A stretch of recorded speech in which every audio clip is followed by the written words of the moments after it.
Denise Gee is here. She may have taken you on a tour of one of the antebellum homes down there in Natchez when you were just a child, right? Probably so. And now your book is out. It's called Southern Cocktails, along with many of the other things that you've written for magazines like Coastal Living and Better Homes and Gardens, and of course, Southern Living. Absolutely. How'd you end up with this? Well, seems like a natural progression.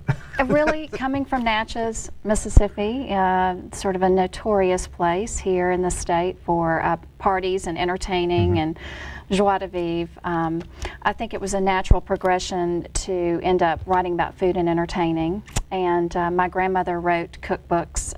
Her name was Aunt Freddie Bailey, but she was known far and wide for her big preserves and her hot pepper jelly. Everybody's grandmother in Mississippi is known far and wide for their big preserves. But this one, Bob Hope and Lucille Ball were big fans of her preserves, so that was fun. And then my cousin Lee Bailey wrote nearly 20 food and entertaining books, so it was sort of around me growing up. And then when I moved into food and entertaining writing in the magazine world, it just felt natural. You had to take some courage, though, to present yourself to your cousin Lee Bailey and say, I'd like to. Absolutely. You know, I think being in his shadow was wonderful in many ways because I could watch and learn. And he had this saying that was, don't gild the lily.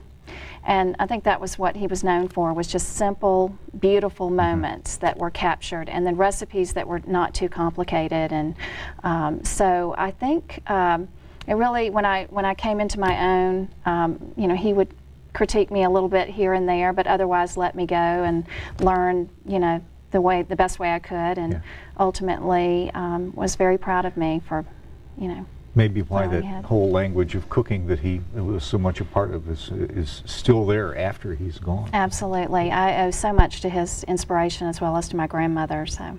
Yeah. So, drinking cocktails, Southern style. Yes. Was that part of your family's?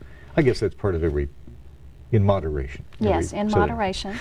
Well, in Natchez, my grandmother had a house downtown, and it was called Tot Teen and Mom Shop, and we had a clothing store, and we lived in the back, and she rented apartments on the second floor. It was actually 4 floors in this house that was gorgeous, but we sold antiques in one spot and entertained a lot of the tourists. And I actually lived as a child in one of the little apartments upstairs, and so I was probably one of the only 10-year-olds with a kitchenette growing up. So, and I was even cooking upstairs, of course, in moderation, because you know what kind of hazards that would cause. Right.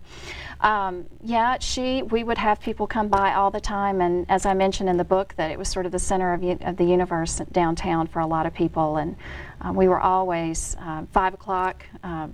Going back to the kitchen and creating something that I was usually responsible for the appetizers because I was too young to drink, but they would. But getting around to dinner was sometimes a long time process. I should say so. My mother, Freddie Lee, had this sort of a rule that my grandmother went along with, which is, you know, I don't drink after we eat. Well, of course, that meant that we ate about 9 o'clock, so I was always stealing food, you know, from the back. And really, it wasn't just our family. It seemed like a lot of families. And my brother Dempsey, who still lives in Natchez, tells a story of when he was little, going over to someone's house, and it was about 5:30 when they sat down to eat, and he was almost flabbergasted, and he came home and he said, "Mama, can you believe that? They ate and it's still light outside."